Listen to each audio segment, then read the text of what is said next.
a book of poetry. I didn't know. So it was last year, right? It was, yeah, I guess everything's last year now, because it's Yeah. It was in November, yeah. That's it. Just from this cover and the title, I'm like, well, we could be friends. Like, yeah, that's amazing. it says a lot about me. Yeah. It says about all you really need to know. Yeah. I love it. Where did you always have the title? Sad and Horny? Was it always Like within me, or?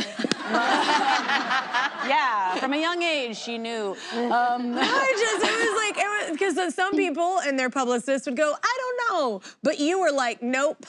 Yeah, well, actually, a friend that I was working with the year before we did Ponies, I was writing a lot of these. I was like in a vortex writing poems, and I shared one with a friend, and he was like, this is actually pretty good. You could release these, Haley. And I was like, really? And he was like, yeah, like if you made the book, what would you call it? And I immediately was like, I'm Sad and Horny. And then the second I thought of the title, I was like, yeah, he's right. I gotta make that book.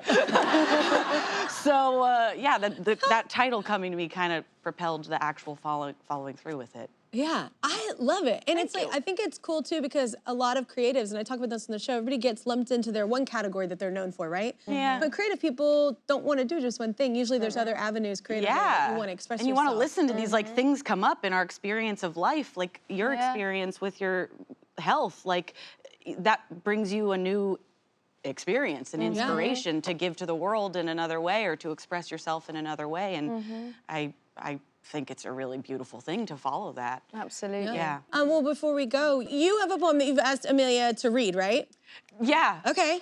Yeah. Okay. I actually wrote this. There's my book. There it is. Thank you Thank so you, much. Sal. I wrote this poem because when I, turned 30 when we were filming, I wrote this poem about all the feelings of turning 30, and Emilia, You want me to read it? Emilia's gonna read it. 30 by Lu Richardson. Not everyone's gonna like me. Some only stay for a season.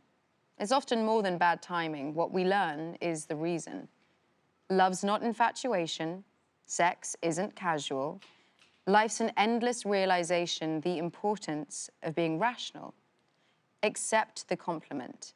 Find resolve in the rest. It's okay to be confident. We're all doing our best. I am but a person.